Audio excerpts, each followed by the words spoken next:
Campuhan Ridge Walk is a popular tourist attraction located in Ubud, Bali, Indonesia.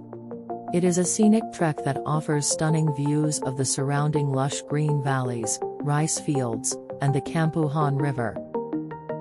The walk is a peaceful escape from the bustling streets of Ubud and provides visitors with a chance to immerse themselves in nature. To reach Campuhan Ridge Walk, you can start from the center of Ubud and head towards the Warwick Iba Luxury Villas and Spa.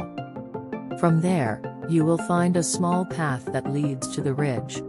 The walk itself is not very long, spanning about 2 kilometers, 1.2 miles, but it can take around 1 to 2 hours to complete, depending on your pace and how often you stop to. As you walk along the ridge, you'll be surrounded by vibrant green landscapes and fresh air. You'll pass through small villages, local art shops, and cafes.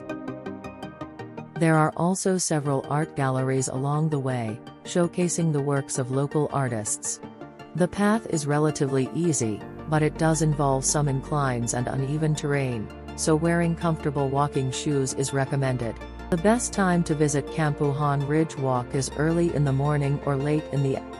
It can get quite hot during the midday hours, so it's advisable to bring a hat, sunscreen, and water to stay hydrated. Overall, Campuhan Ridge Walk is a tranquil and picturesque experience that allows visitors to appreciate the natural beauty of Bali's countryside. To explore more places with us, like, share and subscribe our channel, Travelopia Galaxy.